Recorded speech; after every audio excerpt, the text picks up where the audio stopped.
Most adults still confuse the difference between needs and wants. And this is probably because nobody taught them when they were growing up, when they were children, the difference. And today we want to see the difference, needs versus wants, especially how we can model it when bringing up children. Maybe your children, maybe your nieces and nephews. Yeah, modeling it at that young age so that when you grow up, you can be able to distinguish these two. So, number one, what is a need? A need is essentially something that you cannot live without. Examples include food, water, shelter, clothes on your back. Yeah, those things that you cannot live without.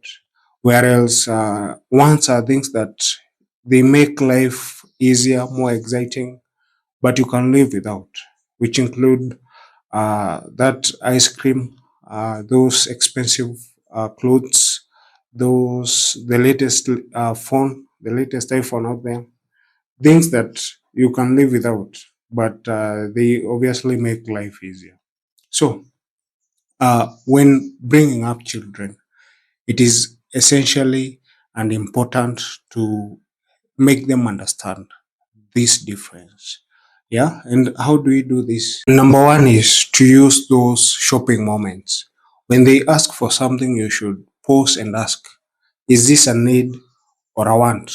You know, these real life experiences, they teach the best lessons.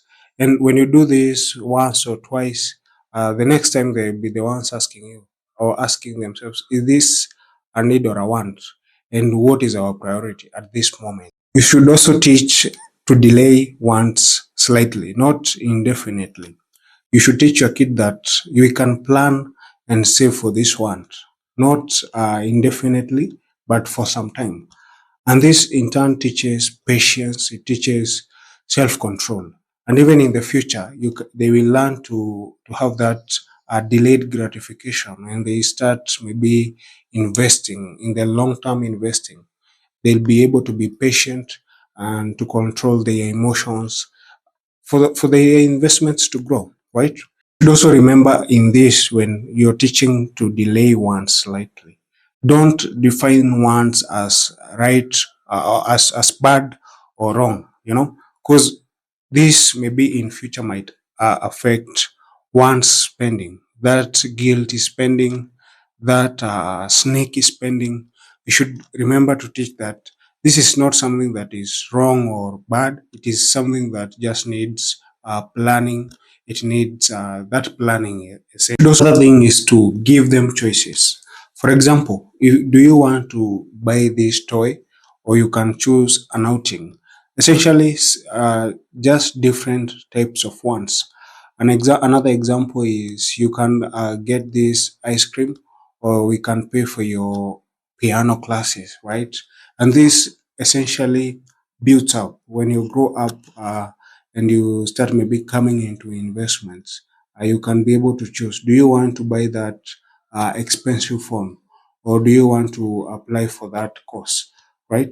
These choices give them, you get to learn trade-offs. The last tip is to model it yourself. Remember, kids watch adults very closely. And we actually had this conversation how our parents shape our money mindset, especially when you are growing up. And this we are talking about the money behaviors. We watch our parents do, how they budget their money, how they spend their money when you are growing up. It later shapes our mindset when you grow up. You should check out that video. So, modeling it for your kid. Let your kids hear things like, we need groceries before we go to eat out in the house. Because children learn more about needs versus wants from what we model than what we explain.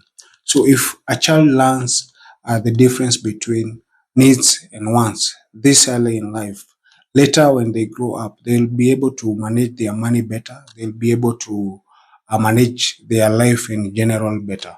Follow us for more tips on money, books, and ideas for